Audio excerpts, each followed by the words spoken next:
Everyone, it's me Rakhi on विद्यार्थी.in और इस सेशन में मैं आपको बताऊंगी the next question which is on page number 109, question number 2.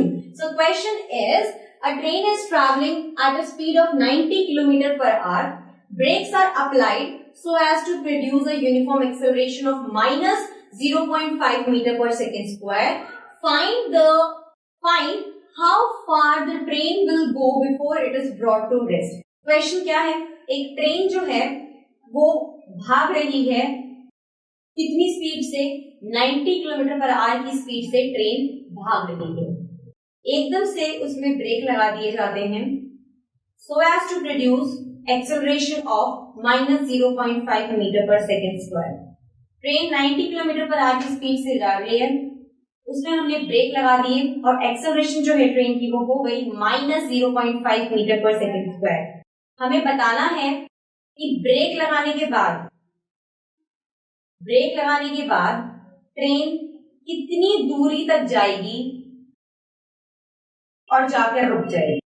मतलब रुकने से पहले, बिल्कुल रुकने से, अभी ट्रेन भाग रही है, इट्स लाइक दिस, एकदम रुकने से पहले अब वो बिल्कुल रुक गई है. ब्रेक लगाने के बाद और एकदम रुकने से पहले, ब्रेक लगाने अगर हम किसी कोई चीज बहुत तेजी से भाग रही है और एकदम से हम किसी, सपोज कीजिए हम एक साइकिल चला रहे हैं, ठीक है, बहुत तेजी से साइकिल चला रहे हैं, हमने ब्रेक लगा दिया, फिर भी साइकिल चलती है ना, क्योंकि वो स्पीड में होती है. तो बस हमें यही करना है कि ट्रेन को ब्रेक लगाने के बाद और उसके एक्चुअली रुकने से पहले उसने कितना डिस्टेंस ट्रैवल किया. ब्रेक लगाने के बाद सिंपल सी बात है कि ट्रेन ने कितना डिस्टेंस ट्रैवल किया रुकने से पहले, वो हमें बताना है.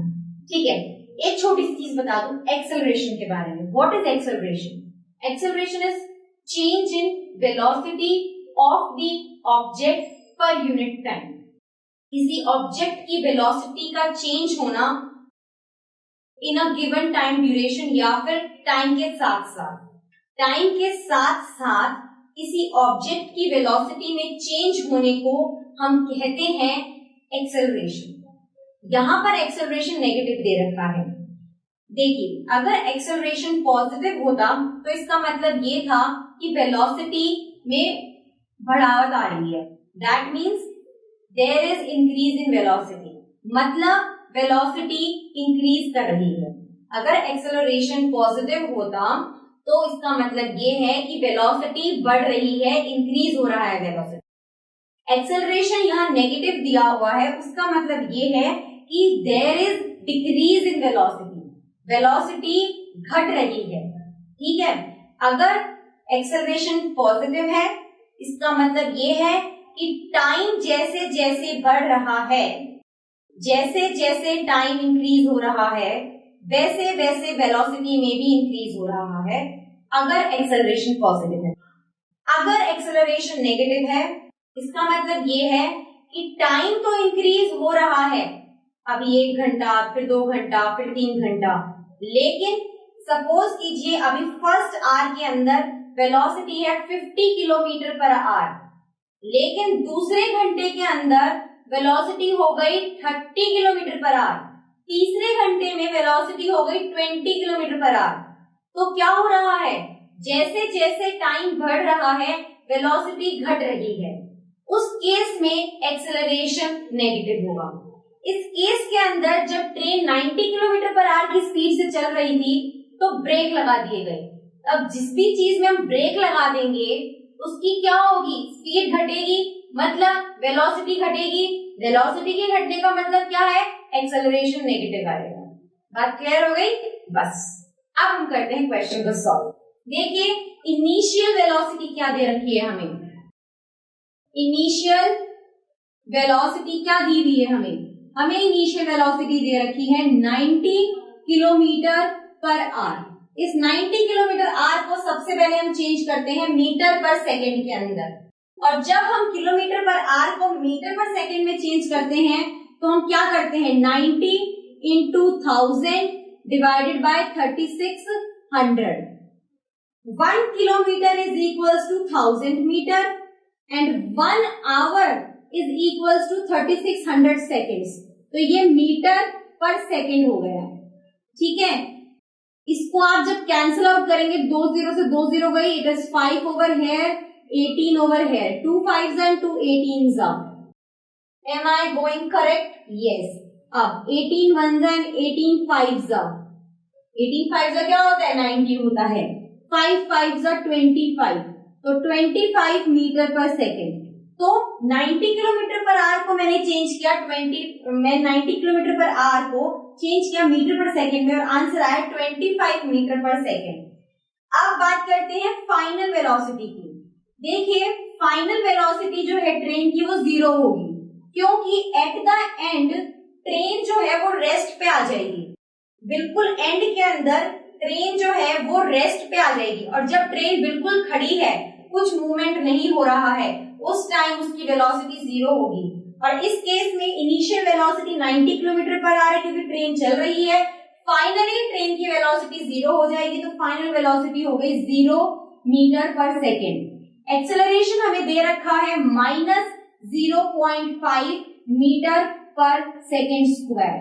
अब हमें कैलकुलेट करना है distance travelled by the train before it is at halt और before it gets at rest. तो एक इक्वेशन है v square is equals to u square plus 2as. ये कुछ इक्वेशंस हैं, आप याद कर लेना. हर क्वेश्चन में अलग अलग डिफरेंट इक्वेशंस ऑफ मोशंस आपको मिलेंगी. तो कुछ इक्वेशंस है, इक्वेशन ऑफ मोशंस को आप याद कर लीजिएगा. v क्या है? हमारा फाइनल वेलोसिटी है, तो हमें s निकालना है. What is s? s है distance travelled by an object. Distance travelled by an object. इस केस में जो ऑब्जेक्ट है वो है ट्रेन. ठीक है, हमें s निकालना है. So s is equals to v square minus u square upon 2a. v की वैल्यू क्या है? 0. So it is 0 square minus u क्या है? 25 whole square divided by 2 into a. So 2 और a क्या दे रखा है हमें? -0.5. ठीक है, तो -0 कुछ नहीं है तो कैंसिल, माइनस से माइनस कैंसिल आउट हो जाएगा. ऊपर क्या है? 25 का हम स्क्वायर करेंगे तो क्या आएगा? 625 डिवाइडेड -625 आएगा अभी, और नीचे 2 इंटू 0.5 करेंगे तो माइनस का 1 आएगा. यहां से ये कैंसिल आउट हो गया. अब ये 25 का होल स्क्वायर किया, और यहाँ पर मेरे पास है मीटर 2 इंटू 0.5. एक्सेलरेशन की यूनिट है मीटर पर सेकेंड स्क्वायर, और 25 का होल स्क्वायर मतलब फाइनल इनिशियल वेलोसिटी का होल स्क्वायर किया है, तो मीटर और सेकेंड का भी होल स्क्वायर होंगे, तो क्या होगा? ये मीटर स्क्वायर डिवाइडेड बाय में सेकेंड का स्क्वायर. अब पहले मैं आपको एक बार एक चीज बता दूं कि किस तरह से हम कैलकुलेट करेंगे यूनिट्स को. तो मीटर स्क्वायर डिवाइडेड बाय में सेकेंड का स्क्वायर है, ठीक है, डिवाइडेड बाय में मीटर अपॉन सेकेंड का स्क्वायर. अब इसको सिंप्लीफाई कीजिए तो क्या होगा? मीटर स्क्वायर अपॉन में सेकेंड का स्क्वायर. ये तो एज इट इज लिख दीजिए. ये जो सेकेंड का स्क्वायर है ये ऊपर चला जाएगा, मतलब यहाँ मल्टीप्लीकेशन में आ जाएगा, और ये मीटर यहीं रहेगा. सेकेंड स्क्वायर से सेकेंड स्क्वायर कैंसिल आउट हो गया, मीटर से मीटर कैंसिल आउट हो गया. तो आंसर क्या आ जाएगा आपका? 625 मीटर. ठीक है, सो s क्या है हमारा? Distance travelled by an object, जो कि ट्रेन है. So the train will go, लिखिएगा द ट्रेन, क्या लिखना है आपको? The train will go 625 metre before it is brought to rest. तो 625 मीटर ट्रेन आगे जाएगी रुकने से पहले. ठीक है, आई होप ये क्वेश्चन आपको समझ में आ गया होगा. So now let's move on to the next question.